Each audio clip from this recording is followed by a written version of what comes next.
Do you believe that discrimination is real? Do you believe that natural hair hurts African American women in the workplace? Did you know that studies can prove that African American women with natural hairstyles faces the most criticism in the workplace in corporate America? African American women with natural hairstyles are penalized because they often do not conform to what is learned to be traditional concepts of beauty. Natural hairstyles are not seen as professional. According to BlackEnterprise.com, a common question is asked: is society biased against African American women based on their choice to have natural hair? The answer is said to always be yes. When contemplating about this question and the answer, I have to agree. My answer is yes, and so should be yours. Western beauty ideals are concepts bred from white supremacy. The ideology that superiority is linked to features like skin tone and hair texture that are limited to whiteness and typically unachievable for anyone who is not white. When African slaves were brought to the New World by Europeans, they suffered a tremendous amount of identity loss. This left more space for the Europeans to enforce Western beauty ideals upon them.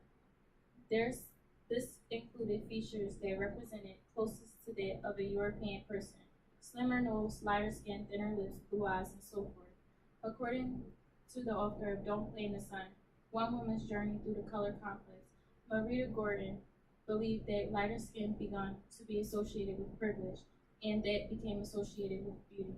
The closer a person is to these features aligns them with how attractive they would have been seen according to Western beauty ideals. Obtaining straight hair has always been an uphill battle for most Black Americans. During slavery, straight hair meant more than just a fashionable option. The straighter the hair, the more privilege one would receive.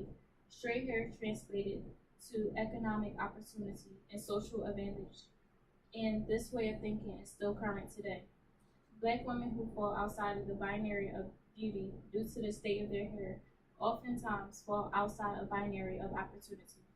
Anthropologist and psychologist Joyce Oxenberner studied Black families in Chicago and found that darker-skinned Black women happen to be poorer and more likely to be unemployed compared to lighter-skinned women. Attractiveness is frequently viewed as a bias when considering employment. The more attractive you are, the more likely you are to be employed.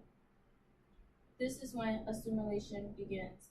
Black women begin to feel stigmatized due to their natural features being unappreciated and unwelcome in environments like the workplace. These women are pushed towards unhealthy and unachievable levels of European beauty in order to be viewed in a similar sense and receive an equal amount of opportunity as their white counterparts. According to Tracy Patton, author of Hey Girl, I Am More Than My Hair, when hair must be straightened for employment or social mobility, it can be as assimilation, describing to dominant cultural standards of beauty. Having to subscribe to social standards of beauty and acceptance has been a prevalent issue in the Black community for some time. An American Journal of Sociology, published through the University of Chicago, analyzed the difference in becoming and obtaining both lighter skinned and darker skinned Black women. They found that more lighter skinned Black women with chemically straightened hair were employed in more professional positions, while darker skinned Black women with natural hair engrossed more service jobs. The lower levels of Black achievements against darker skinned women highlights injustice that serves as blockages for Black success due to external and superficial aspects, such as preference of hair or skin color that is unedible for these Black women who are facing this discrimination. The 2014 Army ban on natural hairstyle served as a perfect example to Black women being restricted from cultural expressions in the workplace.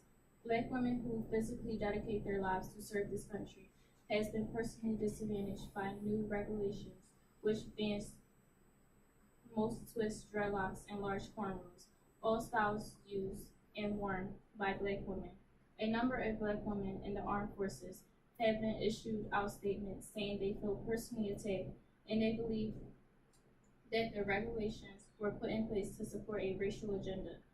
Black women who make up 1/3 of the women in the armed forces feel singled out, and that a piece of their identity and culture has been taken away. Though some of the women understand that these changes were made because they need to be in uniform, overall, they wish that they were allowed space for cultural acceptance. The understanding of the difference between black women and non-black women here, and the acknowledgement that what a black woman here is able to accomplish is out of a woman's control. This is relevant to the woman who wants to embrace their natural hair but cannot because of a job, or is scared to face penalties, career setbacks, or simply be judged by society because of their love for natural hair. In conclusion, due to the Western beauty ideals, black hair continues to undergo patterns of assimilation. White supremacy has fed like Western beauty concepts and continues to disempower black women through inedible and irreversible features. Black beauty is a concept that must be instilled in the minds of adolescents in order to reap tangible benefits. Society must break down the foundations of white supremacy and seek ways not to.